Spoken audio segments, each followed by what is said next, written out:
यहाँ जो एमबीबीएस करते हैं इंडिया में जो 1.5 करोड़ रुपए देके, और विदेश में वही एमबीबीएस 25 से 30 लाख में कंप्लीट हो जाती है।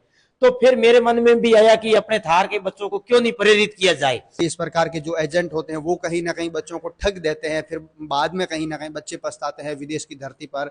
इस प्रकार का सीन होता है, तो क्या गारंटी है कि आप एकदम पॉजिटिव काम कर रहे हैं? दोस्तों, बालोतरा जिले के गिड़ा क्षेत्र के खोखसर गांव के रहने वाले नेमित चंद जाखड़, जिन्होंने करीब 5 साल पहले एक सपना देखा था कि मुझे डॉक्टर बनना है, लेकिन भारत में महंगी एमबीबीएस की पढ़ाई के चलते यहाँ पे कहीं ना कहीं परिस्थितियां इनकी विपरीत थी। तो इन्होंने सोचा कि क्यों ना विदेश से मैं खुद एमबीबीएस कर लूं। उसके बाद ये विदेश चले जाते हैं, वहां से एमबीबीएस कर रहे हैं। साथ ही साथ हमारे क्षेत्र के बच्चों को भी कहीं ना कहीं ये प्रेरित करते हैं कि आप भी विदेश से एमबीबीएस करें। नेमित चंद जी इस वक्त हमारे साथ में हैं, इनसे बातचीत करेंगे। नेमित चंद जी, ये बताइए आप कहाँ से एमबीबीएस कर रहे हैं? मैं अभी वर्तमान में कजाकिस्तान से एमबीबीएस फाइनल मैंने कंप्लीट की है। फाइनल इस साल है? हाँ, इस साल मैंने फाइनल कर दिए। तो शुरुआत में अब आप जब वहां पे गए थे तो किस हिसाब की परिस्थितियां थी, माहौल आपके बिल्कुल ठीक था? जब मैं शुरुआत में गया था तो पहले तो मेरे को डर लगता था कि भाई बाहर की एमबीबीएस और इंडिया की एमबीबीएस में कुछ अंतर होगा, लेकिन वहां जाने के बाद मैंने देखा कि यहाँ जो एमबीबीएस करते हैं इंडिया में जो 1.5 करोड़ रुपए देके, और विदेश में वही एमबीबीएस 25 से 30 लाख में कंप्लीट हो जाती है। तो फिर मेरे मन में भी आया कि अपने धार के बच्चों को क्यों नहीं प्रेरित किया जाए। और इंडिया में जो एमबीबीएस करते हैं उनको एक साथ पैसे देने पड़ते हैं 1 करोड़ से ऊपर, और विदेश में क्या होता है 1 से 1.5 लाख रुपए पर सेमेस्टर के हिसाब से देना होता है, और उसके अलावा 10 से 15 हजार महीने का पर मंथ का खर्चा होता है।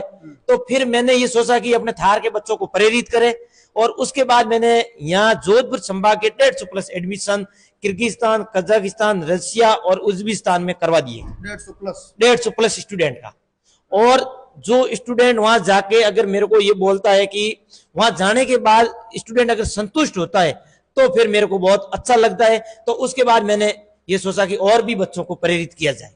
अच्छा, वहां पे जो कॉलेजेस है कौन कौन से देश में है? क्या सरकारी कॉलेज है या प्राइवेट कॉलेज है? कहाँ पे दाखिला होता है? देखो संजन जी, आपने अच्छा क्वेश्चन किया। अगर मैं एक बात ये कहना चाहता हूँ कि विदेश की गवर्नमेंट कॉलेज में ही पढ़ाई सबसे अच्छी होती है, और जो प्राइवेट यूनिवर्सिटी होती है वो इंडिया के एजेंट मिलके वो यूनिवर्सिटी बनाते हैं।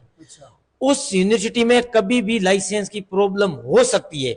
इसलिए मैं अपने दर्शकों को यही सलाह देता हूं कि चाहे आप किर्गिस्तान करो, कजाकिस्तान करो, रशिया करो, उज्बेकिस्तान करो, वहां की गवर्नमेंट कॉलेज से ही एमबीबीएस करनी है।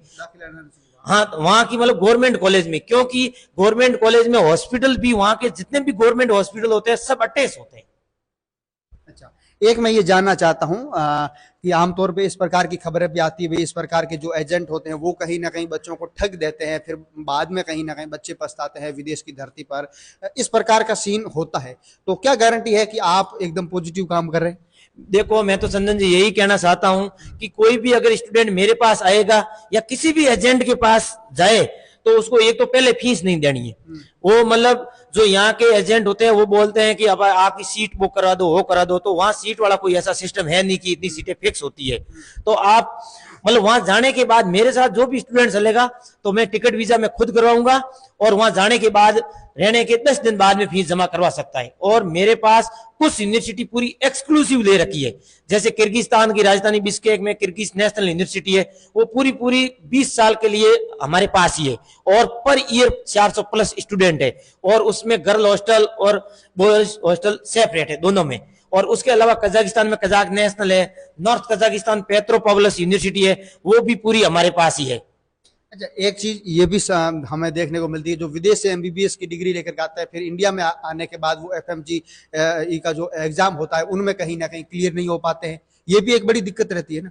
देखो संजन जी, जो एफएमजी का एग्जाम होता है हम फर्स्ट ईयर से ही, जो हमारे पास कॉलेज होते हैं उसमें हम फर्स्ट ईयर से ही तैयारी करवाते हैं। एफएमजी का एग्जाम यहाँ से पूरी इंडियन फैकल्टी देते हैं, और उसके अलावा जो दिल्ली की कोचिंग होती है वहां आके पढ़ा के चली जाती है वापस, पर ईयर पढ़ाती है। जो सब्जेक्ट जैसे फर्स्ट ईयर में हो गए तो वो फर्स्ट ईयर में पढ़ा के चली जाएगी, और उसके बाद जो फाइनल ईयर होता है उसमें हम पूरी साल एफएमजी की ऑफलाइन क्लासेस लगाते हैं। हमारे जो दर्शक देख रहे हैं उनको क्या कहना चाहेंगे आप? मैं यही कहना चाहता हूं, अगर यहाँ अपने जोधपुर संभाग का कोई भी डॉक्टर बनना चाहता है तो एक बार मेरे से संपर्क जरूर करें, और उसके लिए कोई भी अलग से चार्ज मेरे को नहीं देना पड़ेगा, और उसको फीस भी वहां जाने के बाद में पे करनी है।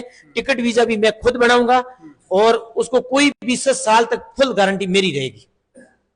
बिल्कुल।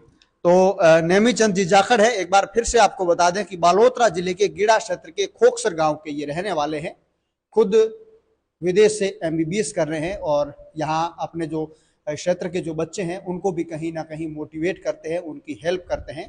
तो मोबाइल की स्क्रीन पर जो आपको इनके मोबाइल नंबर नजर आ रहे हैं, इनके माध्यम से आप इनसे बातचीत कर सकते हैं, पूरी जानकारी ले सकते हैं।